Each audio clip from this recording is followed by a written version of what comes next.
Joining us today on the Daily Dose, I have a guest that knows sports, he knows coaching, and he's very interested in helping those in positions of leadership. Because Lee Povey is a former international level coach in track cycling. He has experience in coaching at a number of different degrees, from youth levels all the way to the Olympics, and he is the co-founder of Coach's Soul, a leadership development and coaching company for sports and business coaches. Lee, first off, welcome back to the Daily Dose. We are happy to have you join us again today.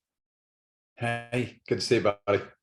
Lee, we just had you on just a little bit before the holidays, and we talked a little bit kind of about your business, about Coach's Soul and that kind of thing. And I enjoyed our conversation with you so much. I wanted to have you back. I wanted to pick your brain a little more and discuss a number of subjects. Got a lot of things I want to get to today. First off, Lee, where did you grow up? Because I'm not a smart guy, but I can pick that accent out. I'm almost positive you didn't grow up on the plains of Kansas anywhere. One of my favorite things to do, and this really irks my wife, is to tease Americans, and particularly to tease them when they say, "Where are you from?" Right. So my answer is Long Beach. Where are you from? And then they look at me all confused, and I'm like, and then I say, "Okay, guess, where do you think I'm from?" And then they say Australia.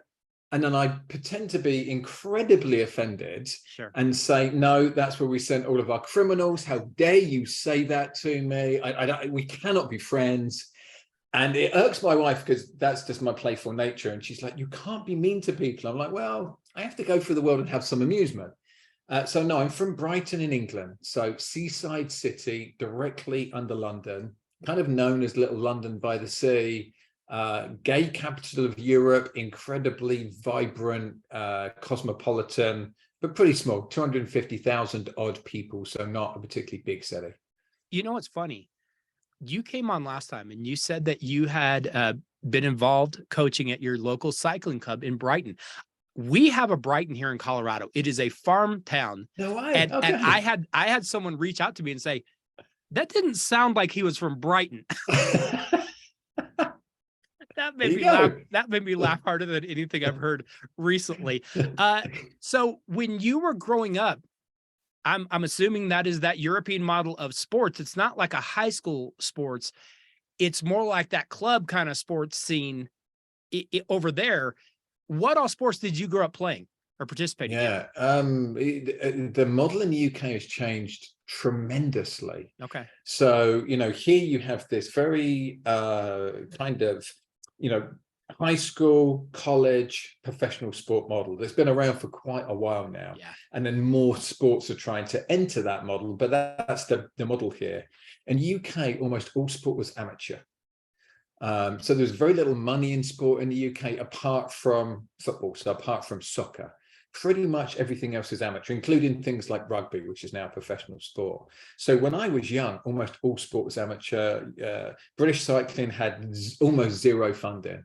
So my coach, who was a national team coach when I first started doing track cycling, I was on the junior national team in GB. He had £1,000 budget for the entire year that basically paid his fuel to go to the tracks and try to find talented riders. That was it. That's his entire budget for the program. So now sport in the UK is incredibly professional, because in 1996, there was a lottery created in the UK, and what they decided to do with the profits of the lottery, or certainly some of the profits of the lottery, was to put that into arts and sports. And cycling was one of the first sports in the UK to figure this out and what this was going to mean. And they did something called the World-Class Performance Program. And they actually came up with a plan of how they would use the money. And they got the first amount of money from this new lottery-funded program. It's completely revolutionized sport in the UK. So now sport in the UK for Olympic sports is way more professional than it is in America. Now in America, Olympic sports are more that amateur kind of sport. Right. Whereas then you have the professional sports, the college sports, most of which are not Olympic kind of sports. And then to answer your question, I grew up playing a variety of sports. I was a goalie in football, soccer. I ended up being my school rugby captain because I was big and I was fast. So when you're playing schoolboy rugby, that's good. I wasn't big enough and fast enough to be an international rugby player, but I was big enough and fast enough to be a good schoolboy rugby player. I swam for my county, but and I'm going to offend every swimmer out there right now. And I've just started swimming again, actually, because I've got an ankle injury, so I can't ride my bike. It's so boring. You swim, you see the tee, you do your tumble turn, you turn around, you come back. Yeah. And, you know, strategy is an enormous part of sport to me. So then I started doing track cycling because my dad did some cycling. There just by chance happened to be a local track in Brighton that I could ride my bike to and race at. And it's a very strategy-based sport. So I loved that element of it. And I still love that element of it today. It's a very complex sport because of how much drafting affects your ability to win or lose the races. So that then became my main sport. And I did that until a year ago. So I did that for getting on for 40 years. Wow. You brought up that your dad had done a little bit of cycling. How much involvement, how much impact did your parents have on your athletic career, if any, or maybe not at all? Yeah, my mum was not at all athletic, but she was my support system. So when the listeners would have heard this, me and you talked about dads before we got onto the podcast. Right. My dad was not a good person. When we're young, we look at our parents like our role models. And my dad would be the role model of an immature man. So he chased women, he had nice cars, he was very outgoing and charismatic, but he was also a narcissist, a liar, and only interested in himself. So for me to get attention from him, being sporty helped, but he never watched me do any sport apart from cycling. The only one he was ever interested in. So swimming for my county, never watched me swim. School rugby captain, didn't watch a game of rugby. So it's not a surprise as a young man, I gravitated towards track cycling because that got my attention from him. So, and that was how I got into it. I started going to watch him race, and I was like, you know, as we discussed that thing of beating your dad, I was like, I could do that better than him, so I'm going to do that better than him. And that's what happened. So you end up now, obviously, on that coaching side of things. What impact did your coaches have on you as a younger athlete, or did they? Oh, they absolutely did. And that's a great question. And it's one I've pondered a lot, you know. Yeah. With what I do now with kind of emotional leadership coaching, I have to think about, like, how did I get here? How do people get to where they get to? And in the work I do with people, we do this thing called essence and survival mechanism name. So essence is, what are the qualities you bring as an individual to this world? And they're genetic, like we're born with genetic predispositions towards psychological qualities. And then the survival mechanism, what's the shields that we put on ourselves to get through our childhoods, to get through our school system, to get through our family systems? And then how does that play out as an adult? And we all have these behaviors. You know, you'll behave differently to other adults. And you think, why do I do this? Or why do I choose to do that? And, you know, through that experience, I look back now and I think about those coaches that I worked with. And I got incredibly lucky with my first coach, a guy called Roy Whitehead. Wonderful older guy, volunteered his time at the local cycle track every Saturday morning. I wouldn't say he was great technically, but what he was he just created this environment where people wanted to come and train. Sure. And we had this lovely training environment, and I got so much from it. I went to the national championships. I got third. I should have won, but I had no idea what I was doing. I've never been to a properly banked wooden track before. The track in Brighton is flat. The track in Leicester had 37-degree banking, like completely different thing. I had no idea what I was doing. I was just fast. And he prepared me for that, but not the technical level I needed. I then got picked up by the national team coach, and I won't share his name, the worst coaching experience I've ever had. He was an endurance coach, but he was coaching a sprinter. So he coached me like an endurance athlete. Sure. And I'd keep saying, like, why am I not in the gym yet? Or why am I going to do 3-hour bike rides when my longest race is less than a minute? Yeah. And he was like, you've got to be fit and you've got to do this. And I'm like, well, that makes no sense. Like, I need to go fast. Yeah. So he didn't understand the sport he was coaching me for, and had no ability to discuss it. It was like, this is the way. And worse than that, he came back from major races and he said, the Russians, the East Germans, the Italians, they're too big, they're too strong. No British athlete will ever win anything. And he's saying this to me when I'm 16 years old. And bearing in mind, I mean, you can't see me, I'm 6'2" and 200 pounds. Right. And I was 6'1" and 175 pounds at this time. I was not a small boy for a 16, 17-year-old athlete. And actually, the power figures I was hitting, he didn't even understand it, were world class for my age, but he didn't know that. So the training he was doing was detrimental to my development. And obviously he made me believe that it was pointless. There was no way it's going to happen. Yeah. And I kind of quit for a bit after that. And then I got introduced to a guy who's now probably my closest friend, a guy called Daly Dose, who became the new national team coach. The best mentor I've ever had, just a wonderful human being, complete nutcase of a human being, the bravest man I've ever met. Like, you want somebody to do stupid stuff. Hey, Dave, do you want to do this? Yeah, sure, no problem.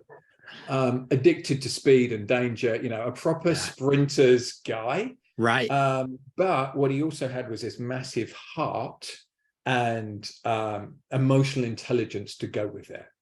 And that was my first kind of understanding of what that level of coaching was about. You know, not just do as I say, or this, you know, you must do and shout in. He motivated you because he made you want to train harder for him and for yourself. And he understood how to really get into you, and he knew who to kick up the arse, he knew who to put his arm around them. He understood people with no training for it. Like, he has no degree in psychology or anything like that. He just got people in this most magical way.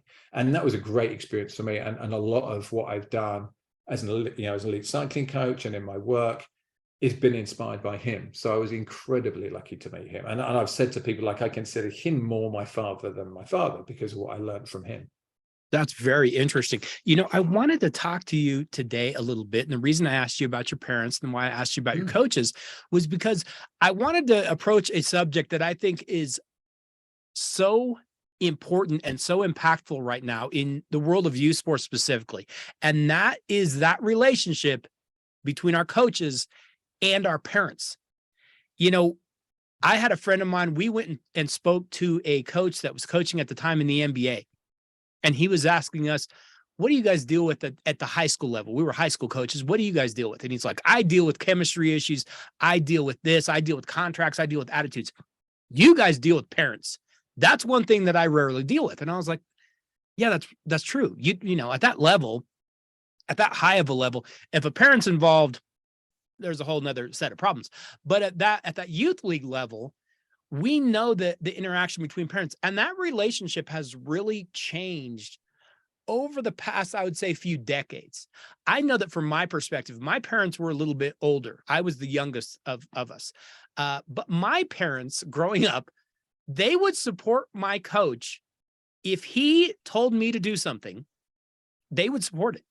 Even if I disagree with it, they would say, hey, I don't care. We believe in it. And if we were to show any kind of, I'm not sure you should be doing that, I would feed on that and go, well, hey, and kind of drive that wedge in there. But that has changed so much in the past, like I said, few decades. Not only are kids questioning their coaches, that they're kids, that's what they do. The parents have become even more vocal in questioning their coaches. And the kids see this and go, well, if they question them, then I for sure should be questioning them too, because obviously my parents are seeing something wrong with them. I just feel like that relationship has changed so much in the last few years.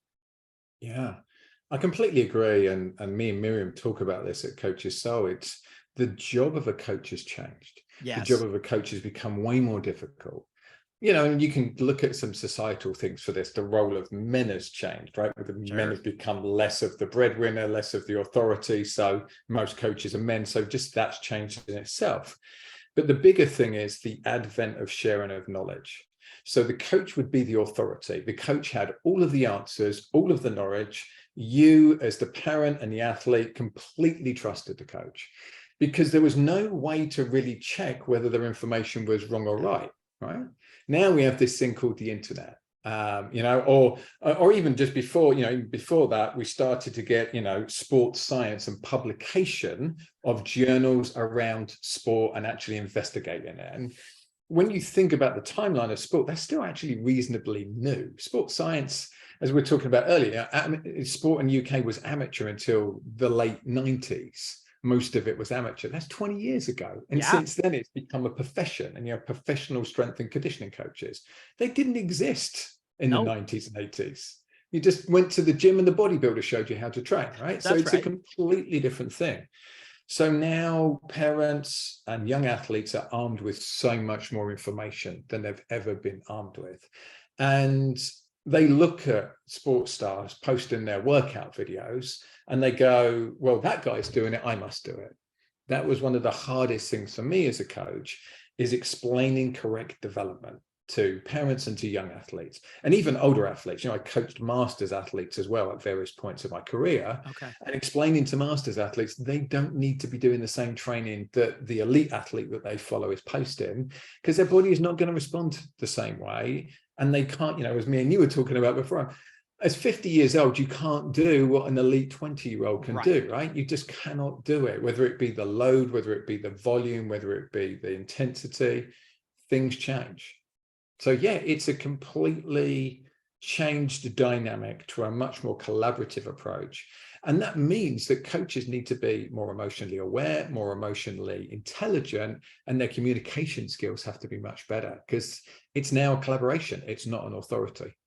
Absolutely. You know, I've said for a long time, when you're dealing with youth sports specifically, logic goes completely out the window from the side of the parents. When it comes to athletics, you will have, you know, parents, my kid is 5'2" and 87 pounds. They're going pro. And if they don't, it's because you screwed something up.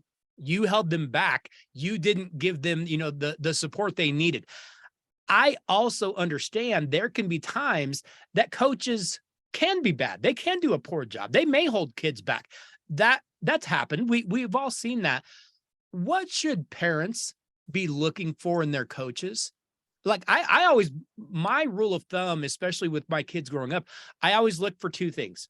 Are they teaching them, whether that is a technique, whether that is how to work hard? Are they teaching them life lessons? Are they teaching them athletic lessons? Because if they're doing those two things, I can probably live with everything else. The other thing at the youth level, are they having some fun? It doesn't have to all be fun, but if they don't like it, they're not going to keep doing it. So I guess those are the big things for me. Is there something that parents should be looking for in their coaches? Yeah, I love all of that. I'm going to look at it in two different ways. So I think it depends on the age of the athlete. Good point.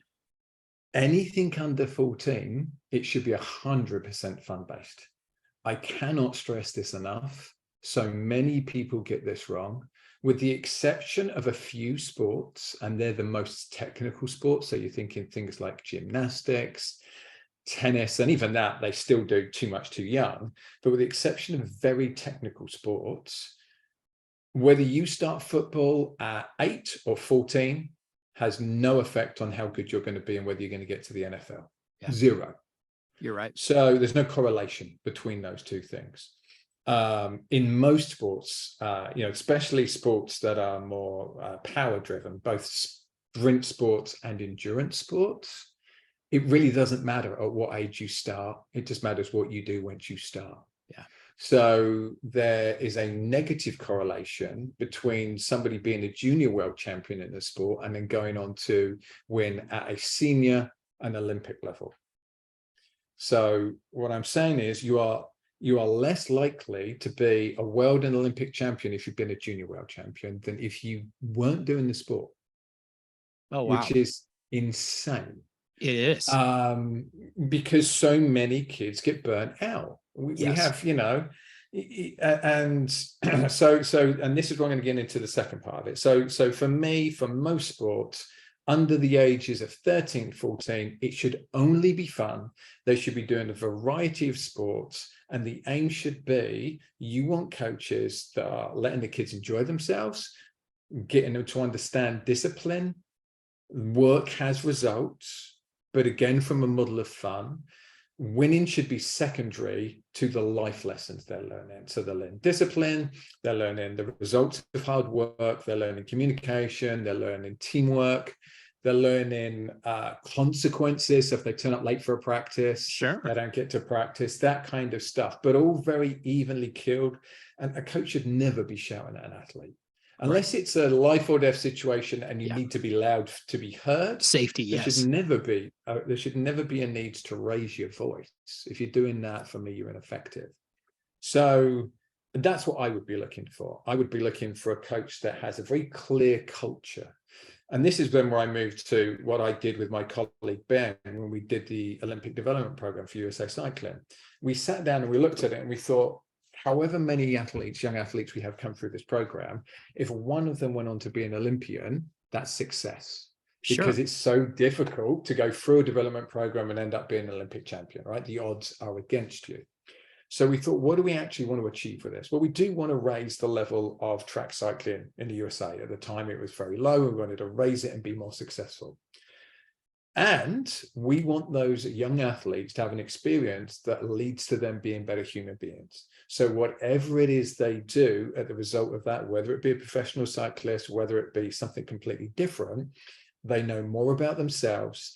They've learned more about their own grit and their self-belief and knowing that they can do things and overcome adversity. Yes. They've been exposed to stressful situations in ways that are healthy so that they can learn. And they've been exposed to adversity in ways that are healthy so that they can learn. And our job was to create better human beings. And exactly the same work I do with leaders in companies, better human beings perform higher. Absolutely. You don't need to be a broken human being to perform very well, even though some athletes do go on to great things because of the dysfunctional families and stuff they've come through. You can help them be better as you're doing this journey, and it will not negatively affect the outcome and what they're going to be capable of doing. Excellent answers. Very, very interesting stuff. You touched on one thing that I did want to ask your opinion on. You're obviously in the coaching business. You deal with athletes, and sometimes you deal with very, very high level of athletes. One thing we see at the youth level, and I know we see it here in the States so much, is we see coaches pushing kids to specialize in one specific sport. If you're going to be a volleyball player, you've got to be volleyball 365 of the year. I couldn't disagree more, but I would love to hear your input on that specifically. I'm kind of in the middle. Okay. And the reason I'm in the middle is because I think it's sport dependent. Yeah. If you are playing team sports, do as many team sports as you can within a reasonable limit. So, you've got to look at it, right? If an athlete's 8 years old and they're playing 2 team sports, that's a lot of training. So I would only want them doing 2 or 3 things a week and being very cognitive of like, what is the workload we're putting them through? And as they get older, they can up that workload. And you probably do it more seasonal. So you play a sport for this season and a sport for that season so that you keep the load low. And then as they get older, they can take on a bit more workload, as in training load. And then you can be doing multiple sports at the same time. For team sport, all of the data shows that multidiscipline athletes have better outcomes because you're exposing them to more opportunities to find out where their zone of genius is, and you're teaching them to be more well-rounded athletes. For sure.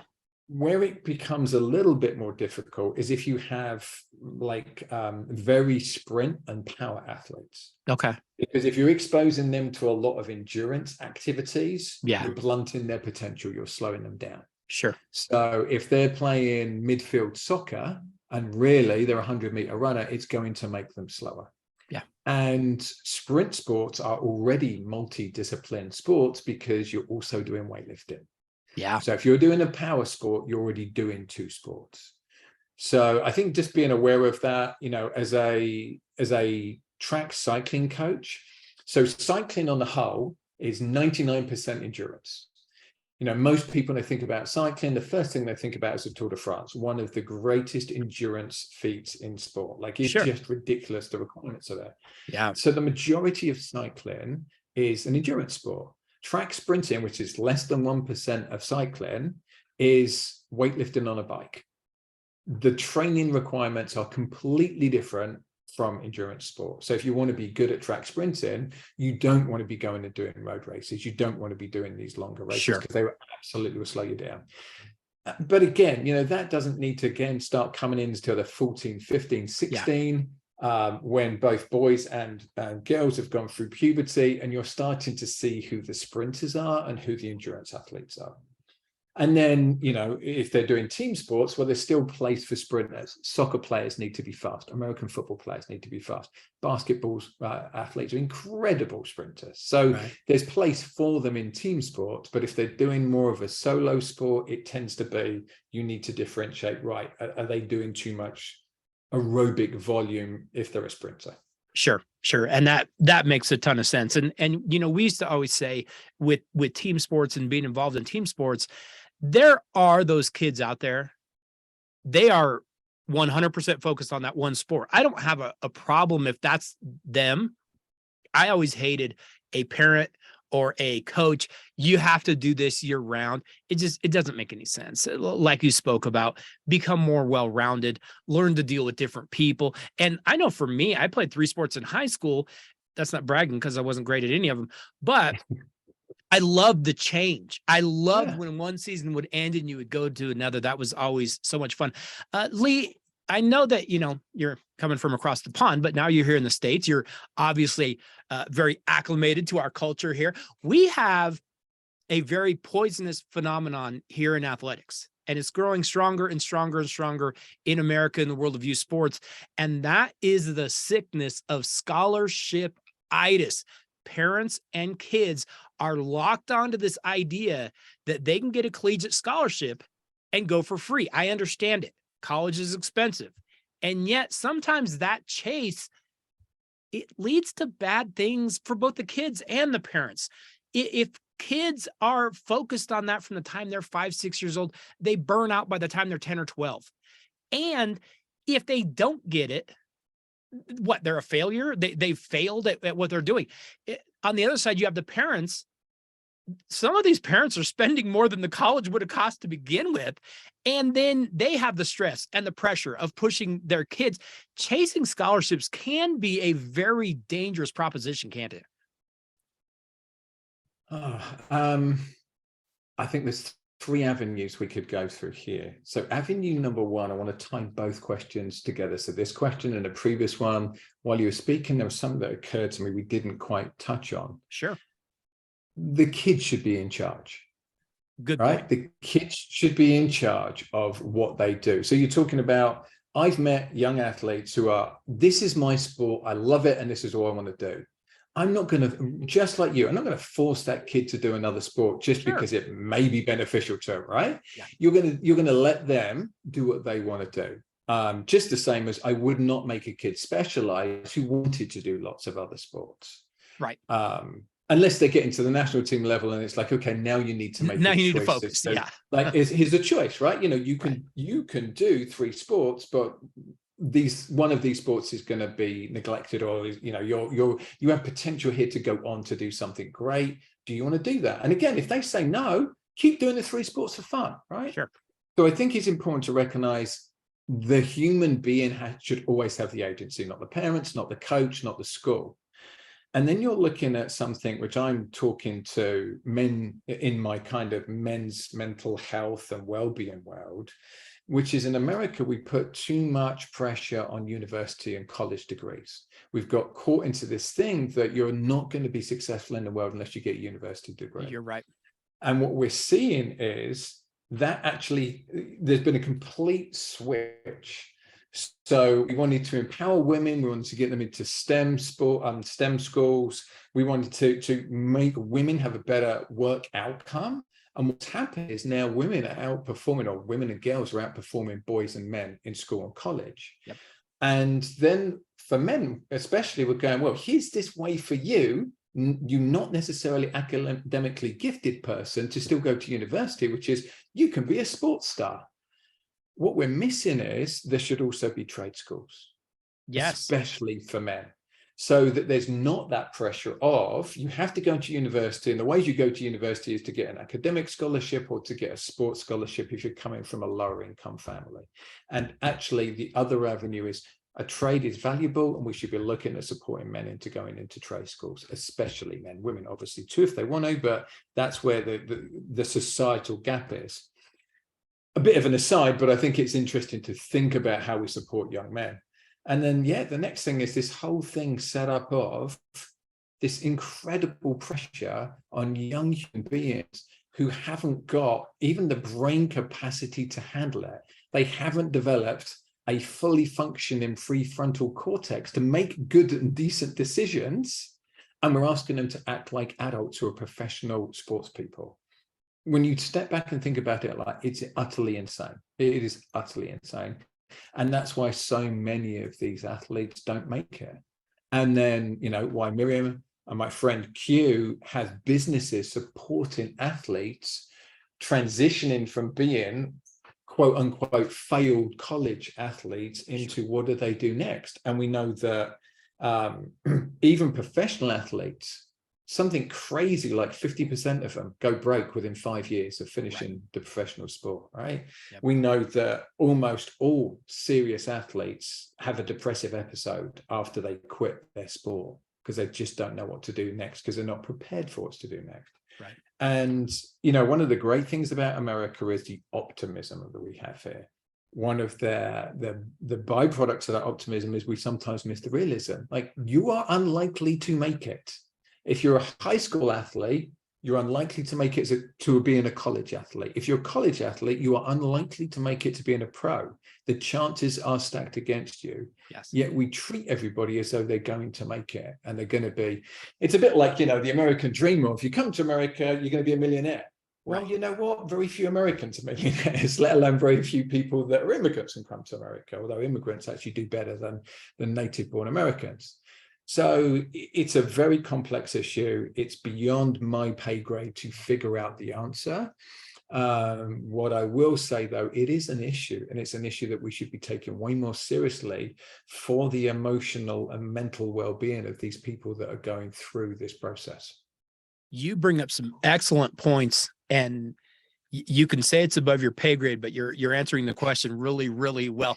You know, we spoke a little bit about sometimes there are situations where a coach maybe isn't doing what they should be doing. Maybe they aren't teaching the way they should be, or giving these kids the things that they need. Do you have any advice for parents in that situation that feel like maybe they're not getting the most out of their coaches? Do you have any advice to give parents? Yeah, great question. And a very difficult one. Yeah. Because usually I would say you've got to trust your coach. Right. You know, as a coach, the worst thing is to have parents constantly coming and telling you how you should do your job differently. Yes. Usually with a lack of knowledge and with a massive bias towards their athlete and completely ignoring the welfare of the program and all of the other athletes in the program. And actually, you know, as we talked about, I coach coaches, the high school and college coaches that I work with, especially the high school coaches. We spend an inordinate amount of time working on their ability to communicate with parents and put boundaries up with parents so they can actually just do their job and they're not managing the drama of parents and right. Parents' emotional, you know, challenges. So what I would say is find the right program, you know, train as a parent to educate the coach to be better. You're unlikely to have the skill set as a parent to be able to give the right advice anyway. You might, but it's going to be challenging. Sure. And it's unlikely to be well received by the coach. Find better programs. And then demand from the governing bodies better education for the coaches. So that's where the disconnect is. You know, me and Miriam are finding it challenging, really challenging to get governing bodies and organizations to buy into what we're doing for coaches. They have very little, if no budget for coach education. Okay. And it's insane because sports coaches have a huge impact on emotional well-being and journey of young people. You know, we've talked about it already on this call. Me and you talked about it just before we jumped on the call, of the impact of those mentors that are coaches in our lives, whether it be positive or negative. Yep. And we're letting these people go out there with no training. You know, you don't send a doctor to operate on somebody with no training. They go through 8-9 years of training. And we say to sports coaches, oh, you did the sport? Oh, great. You should be able to coach then. Good enough. Completely different skill sets. And your ability to do a sport has almost no relevance to your ability to coach a sport and understand human beings. So I think there's a whole educational piece at the moment that's missing. And we're starting to see some change with that from the point of view, as we mentioned earlier, about sports science, about, strength and conditioning coaching, about conditioning coaches. Their careers now. We've got physiologists, we've got strength and conditioning coaches, we've got biologists. So their careers, but we're not looking at the leadership of sports coaches, which is actually the most impactful thing on how well a team does. How does the leader, the coach, bring the team together, create the right culture, and look after their athletes? There isn't anything more impactful on the team than that. No, you are absolutely right there. Let's go to the other side. You've got a good coach. You've got that coach that you do really like. What is the best way that parents can support them? Because I have a feeling you're going to tell me it's a little more than make sure you pick them up a gift card at the end of the season and say thank you. That's nice, and I'm not going to turn that down. But there's a lot of ways you can support your coach, isn't there? I got so few of those; they really stood out when I came. No, you're right. That way. You're exactly right. One of my friends describes coaching as mental insanity, because the role of a coach is to, especially in lower levels, in professional it's a little bit different, but the role as a coach in more amateur and high school and even college for most sports is to take the full responsibility and get none of the glory. Yep. Because the athletes get the glory, the team gets the glory, the coach is usually not mentioned. If the athletes don't perform, the coach gets fired. Yes. Not the athletes. Right. So if you explain that to somebody as a job, right, we want you to work the longest hours with the most pressure of everybody in the position. In most of these, the athletes will get paid more than you'll get paid, and you're going to get the least amount of recognition out of everybody doing this. People would be, why the hell would I do that? Right. Coaches are doing that every day. So yeah, number one, appreciation goes a huge way. I can remember the letters, the phone calls where people appreciate me. I'll give you a bit of a vulnerable share. My time as a US cycling coach, I had a Safe Sport investigation into me. So Safe Sport is a government organization that is put in place to protect athletes. And it turned out to be a kind of like malicious accusation. So what happened was we have a selection criteria for the Junior World Championships. One of the athletes on my program thought they were going to go to the Junior World Championships. They hadn't met the criteria that we thought was necessary for them to go. Okay. Now, I actually didn't make that decision. That's decided by a separate selection committee. I make my recommendation, but the committee makes the decision based on all of the data and the coach's recommendation. Athlete wasn't selected to go. 2 days later, there is an anonymous tip to the Safe Sport investigating panel that I'm a bully, I'm sexist, and I favor certain athletes, with no evidence to go with it. Now, they have to investigate this. They have no choice. Some of the scariest moments of my life, because I'm racking my brain thinking, I don't think I've done these things. But you know what it's like, right? Yeah. I don't think I've done these things. But you go through thousands and thousands and thousands of minutes and time and hours. Yeah.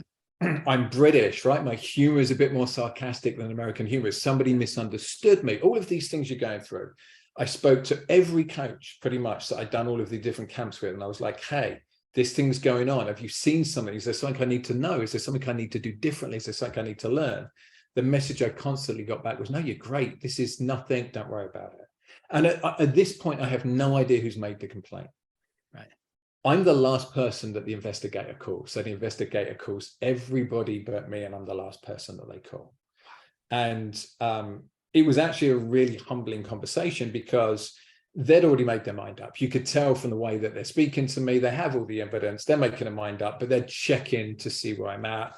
They ask me everything. I'm completely honest with them. I get exonerated of everything. And then I get sent a report. And I get sent a report, and it's like a testimonial to me as a coach, because it's all the kind things that the young athletes and their parents are saying about me, with the exception of one young athlete and one parent. So it's obviously what happened. And until I get that report, I had no idea who and why and whatever. And it was a disgruntled athlete who didn't get to go to Junior World Championships. Sure. And this happens, right? Yes. And that's the reason I share this is because, one, it's incredibly scary and a horrible process to go through. And two, this is what coaches face that parents don't necessarily understand. These are the pressures that coaches are under that parents don't understand. So what I asked for parents is some recognition of that, right? Some humility. Coaches are doing the best they can. Whether they're a good coach or a bad coach, very few people are inherently evil.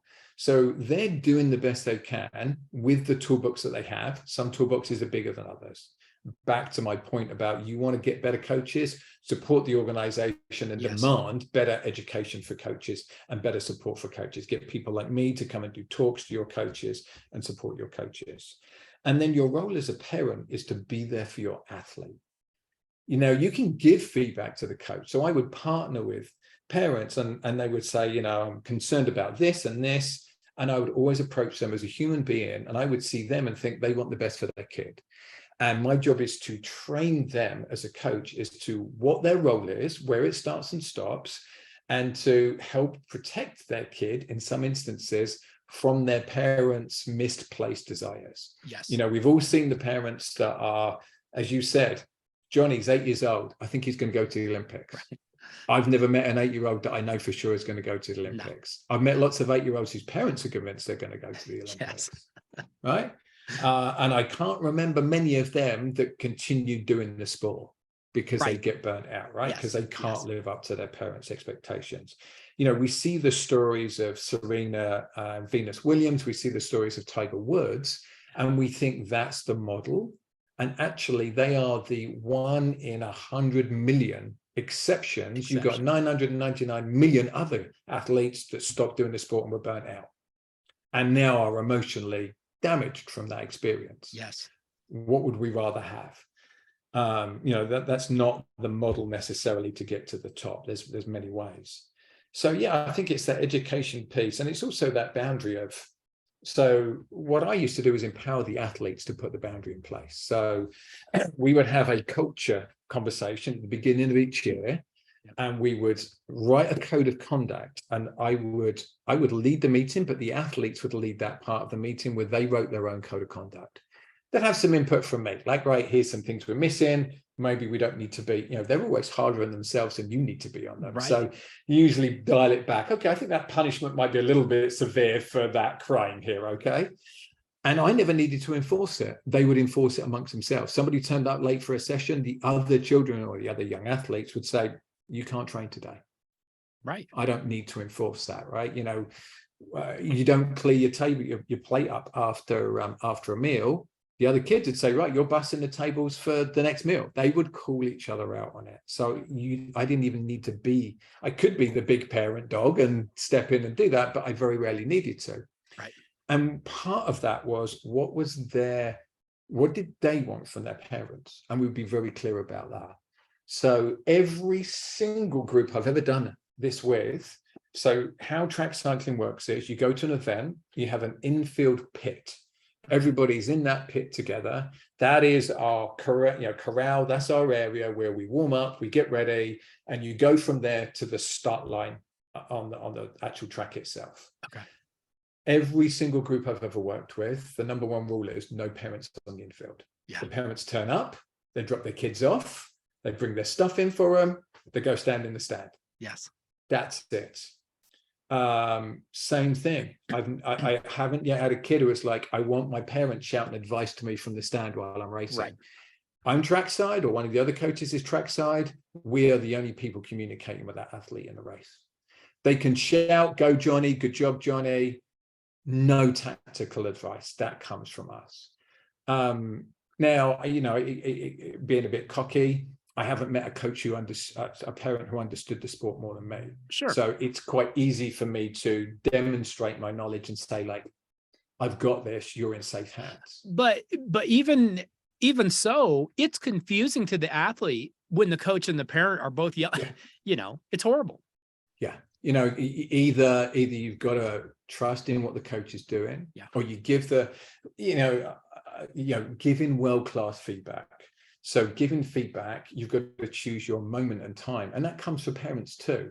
So approaching the coach in front of the kids and trying to give feedback, massive no. Yeah. You want to speak to the coach, you arrange a time, you do that privately and you speak to the coach. You never do that in front of the athlete because you're undermining that coach's ability to deal with the athlete. And as you said, if the parents are saying you're doing it wrong and then the kid starts questioning it too, now you've lost that continuity that you need as a coach for them to trust you and to buy into what you're doing. And if the coach is genuinely not doing it right, find a different coach. Yeah. You know, there are times when coaches are not doing it right, when they're not skilled enough, when they're not good actors, they're doing inappropriate things. Get your kid out of there. And don't keep your kid in a bad program. And the other thing, and this is, I've come across this so much in my coaching career, is coaches that can't let go. So I would see this. I'm terrible with non-high performance athletes.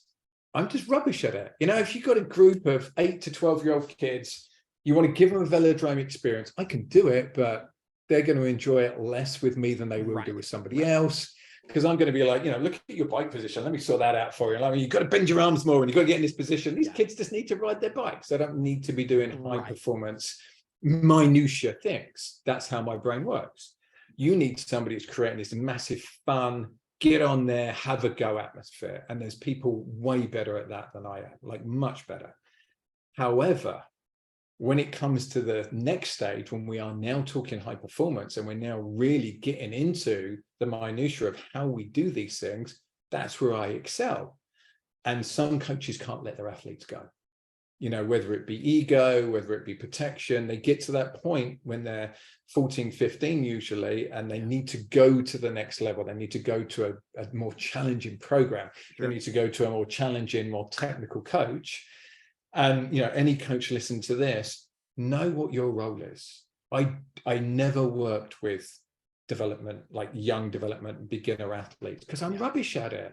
So why would I do that? Why would I do that to the athletes? Why would I do that to myself? I did it for free at one velodrome for a short period of time because there was no one else to do it. And it just re-highlighted to me how bad I was at it. It's like, I'm not the guy for that.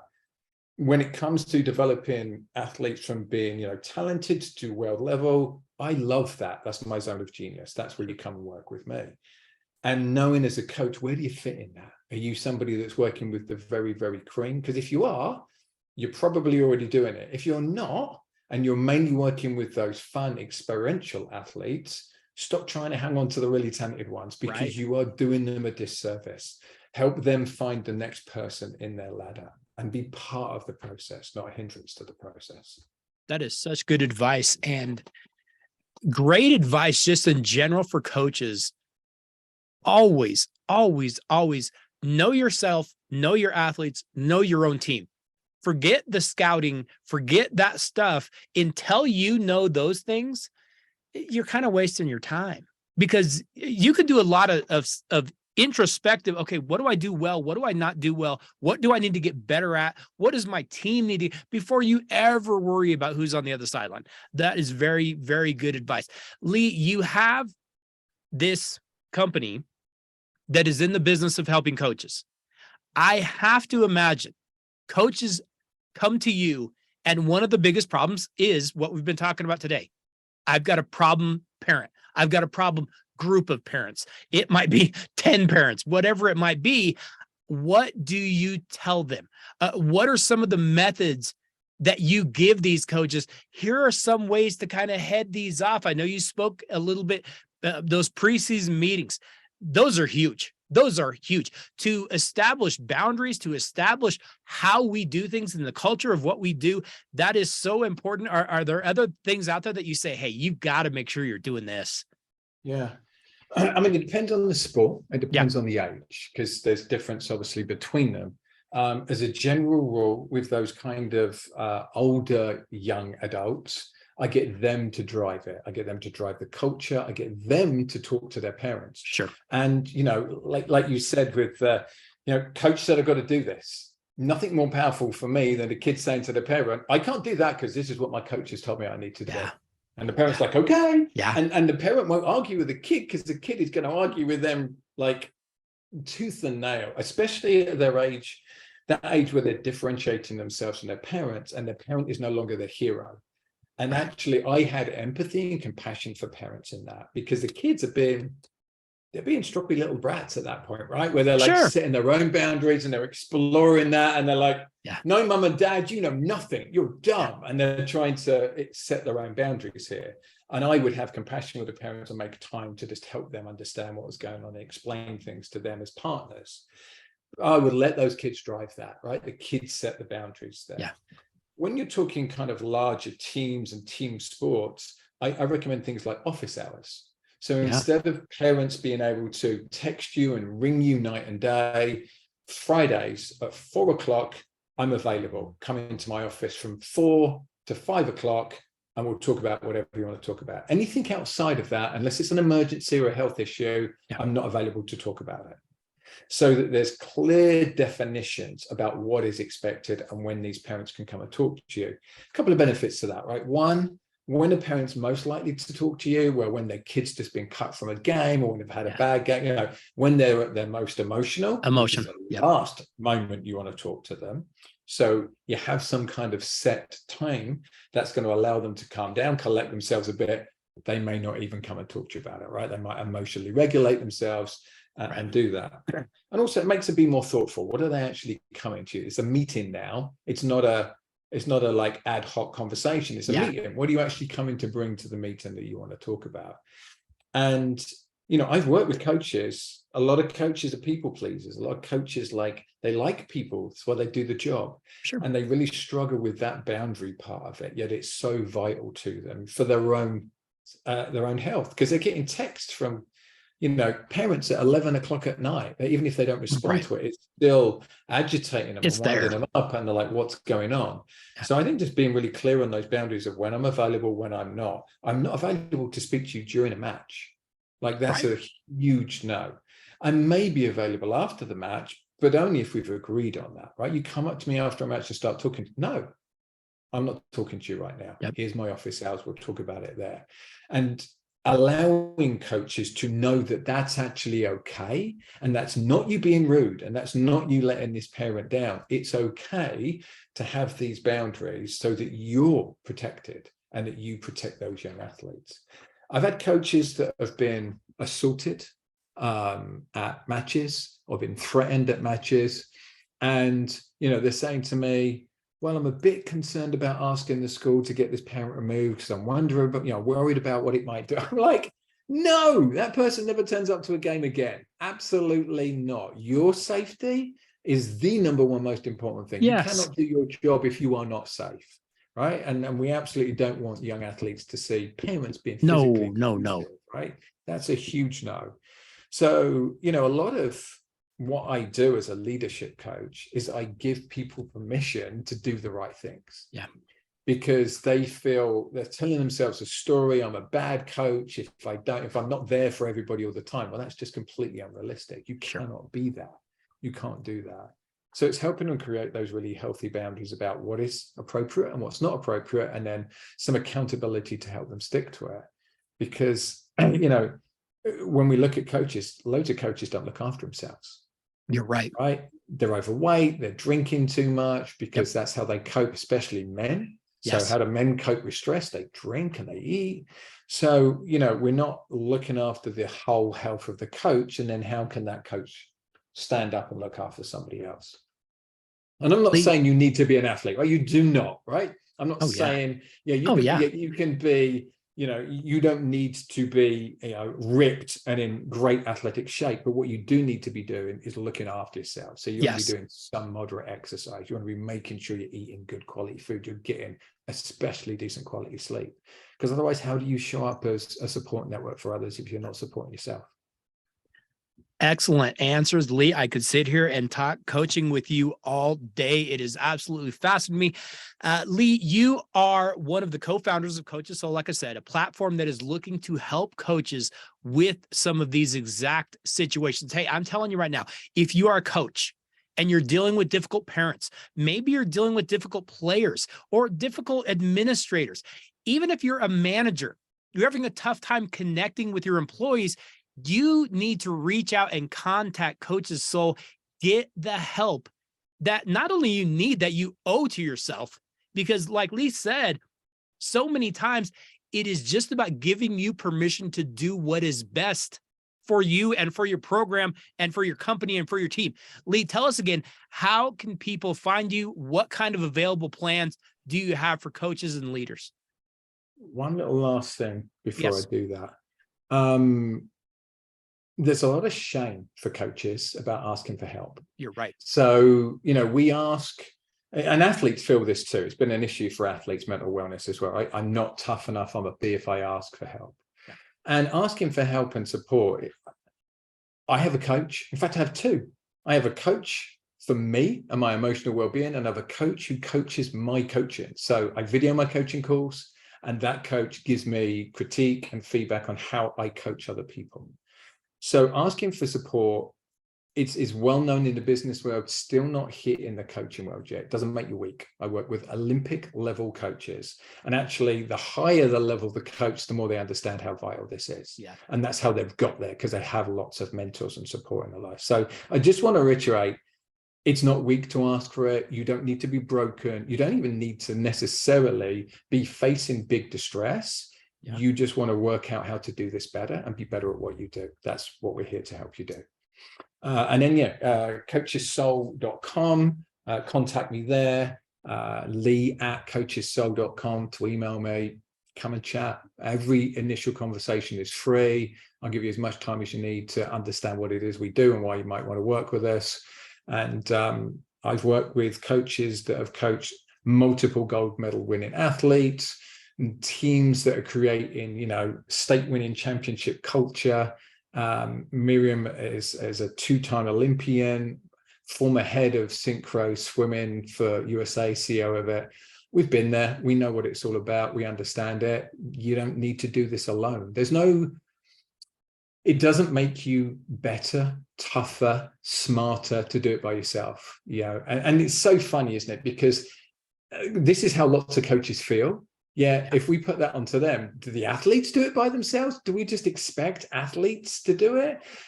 Roger Federer, greatest tennis player with Serena Williams that has ever lived, had a coach his entire career. Well, and we would tell kids, you wouldn't try to do it by yourself. There's no way. You'll never succeed doing it by yourself. It is okay to take that help and to allow your teammates, which is what Coach's Soul is going to be for you, a teammate for you to support you and help you. I think back to even when I was coaching, some of the things you're saying were so completely applicable to what I went through. And what you're dealing with on a day-to-day, the stress levels, taking care of yourself, setting boundaries. These are things that are so monumentally important. I would encourage you, go out, check out Coach's Soul, get in touch with Lee, because he is going to help you so much. Lee, I cannot thank you enough for your time today. I genuinely appreciate it. And you have to know, you are welcome to come back anytime. I would be glad to sit down and have another conversation anytime. Let's keep this relationship going. I'd love to. We need to talk basketball. Yeah, we can do that. I'm a huge basketball fan. I'm a Warriors fan, complete Bay Area bandwagon, because when I first moved here, I lived in San Jose for 4 years. Okay. Steph Curry is my basketball god. So yeah, we can definitely talk basketball. Where are you at now? Where is it that you live now? You're in Long Beach. Okay. Yeah. Okay. Oh, what a beautiful area. Absolutely gorgeous area. And I can't be a Lakers fan. Thank you. Just can't do it. Thank you. Lee, I just fell a little bit in love with you. I appreciate that right there. Because with me being a Nuggets fan, I can't tolerate those doggone Lakers either. So let's do this again. I cannot thank you enough. You know that you are welcome anytime. Thank you, buddy.